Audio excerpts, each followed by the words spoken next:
10 लोकांसाठी शाही मसाला दूध करण्यासाठी लागणारं साहित्य: 1 लिटर म्हशीचं दूध, केशराच्या काड्या, 10 ते 12 बदाम, 10 ते 12 काजू, 1 मोठा चमचा मगजबी, अर्धा कप साखर, भिजवून बारीक केलेला सुकामेवा, पाव चमचा हळद, वेलची पूड, जायफळाची पूड. दूध मध्यम आचेवर गरम करतानाच त्यात केशर घालायचं आणि मध्ये मध्ये ढवळून घेत उकळायचं. भिजवलेले जिन्नस मिक्सरमध्ये आधी कोरडे आणि नंतर थोडं पाणी घालून एकत्र वाटून घ्यायचे. आता उकळत्या दुधात साखर, सुकामेवा आणि वाटलेली सुक्या मेव्याची पेस्ट घालायची आणि त्यावर थोडीशी हळद घालायची. आता हे मिश्रण 10 मिनिटं मध्यम आचेवर उकळायचं. आवडीप्रमाणे यावर वेलची पूड आणि जायफळ घालायचं. झालं आपलं शाही मसाला दूध तयार. अतिशय रिच होतं, क्रीमी होतं, कॉर्नफ्लॉवर वगैरे वापरणार नाही आहोत आणि त्याचसोबत यामध्ये ना नैसर्गिक रंग पण वापरणार आहोत, ज्यामुळे ते दूध पौष्टिकही होतं, दिसायलाही सुंदर दिसतं आणि केशर बिशर म्हणजे महागडे पदार्थ नसतील तर तो ऑप्शनही छान आहे, ते मी पुढे दाखवतेच. इथे मी घेतलेलं आहे 1 लिटर दूध. 1 लिटर दुधाचं मसाला दूध केलं तर ते 8 ते 10 जणांसाठी सफिशियंट होतं. म्हणजे जो आपला दुधाचा कप असतो, छोटा पेपर कप, तेवढं भरून दिलं. तुम्हाला अगदी थोडं एक्स्ट्रा करायचं असेल तर 1.5 लिटर दूध घेतलं तर जास्तीच होईल. म्हणजे भीती वाटते कधी पुरेल का नाही, तर 1.5 लिटर दूध तुम्ही इथे घेऊ शकता. 1 लिटर फुल क्रीम, फुल फॅट किंवा म्हशीचं दूध ज्याला म्हणतात ते मी घेतलंय. यावर छानपैकी मी घालते आधीच केशर काड्या. केशर आधीच घातल्यामुळे काय होतं ना, जसं दूध गरम होतं तसं हे केशरही छान त्यामध्ये त्याचा रंग उतरायला सुरुवात होते. आता दुधाला उकळी काढूयात एक.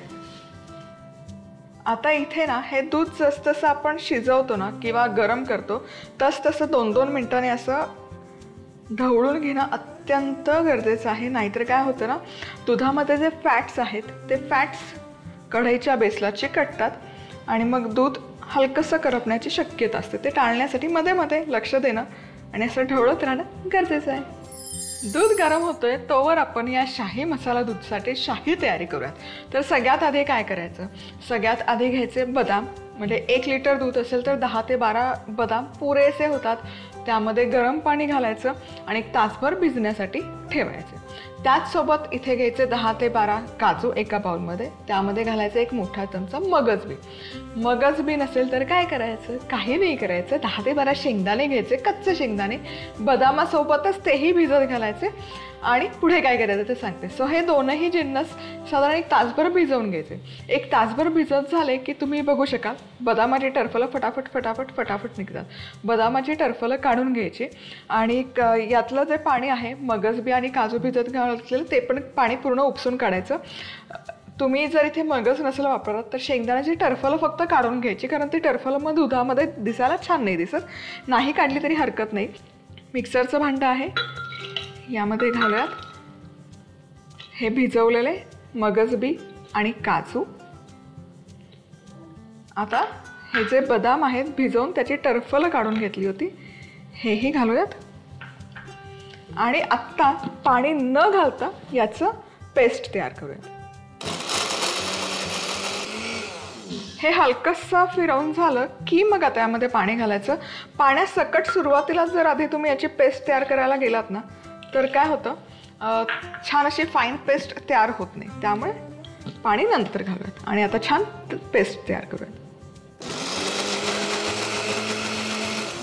चला, हे आहे तयार. हे साईडला ठेवूयात. चला, इथे दुधाला आहे ना छान अशी उकळी यायला सुरुवात झाली आणि तुम्ही बघू शकाल केशरचाही हलका रंग यामध्ये यायला सुरुवात झाली. आता या स्टेजला यामध्ये मी घालते अर्धा कप साखर. दूध आहे ना अजिबात आटवून वगैरे घ्यायची गरज नाही आहे या रेसिपीला.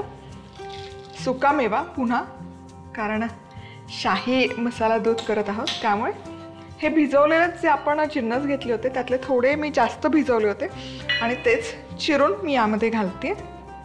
आता ही जी पेस्ट आपण तयार करून घेतली आहे ही सगळी पेस्ट यामध्ये घालूयात, करूयात मिक्स. आणि आता याला रंगही सुरेख आला पाहिजे. केशरने जर हवा तसा तुम्हाला रंग नाही आला किंवा केशर नसेल काही हरकत नाही. यामध्ये आपण घालूयात हळद, अगदी पाव चमचा हळद.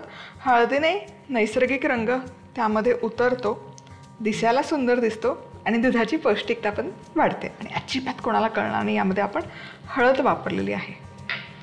क्या बात आहे. 10 मिनिटं एकत्र व्यवस्थित शिजवून घेऊया, जेणेकरून सुकामेवा शिजेल, साखर विरघळेल आणि हे सगळं दूध एकसंध होईल. आता हे सगळे जिन्नस घातल्यावर जेमतेम 10 मिनिटं हे मी दूध व्यवस्थित उकळून घेतलेलं आहे, बॉईल करून घेतलं आणि तुम्ही बघू शकाल मस्त असं दाटसर दिसतंय, कन्सिस्टन्सी छान आलेली आहे आणि तो हळदीचा रंग आहा काय उतरला आहे, मस्त असं बदामी दूध दिसतंय.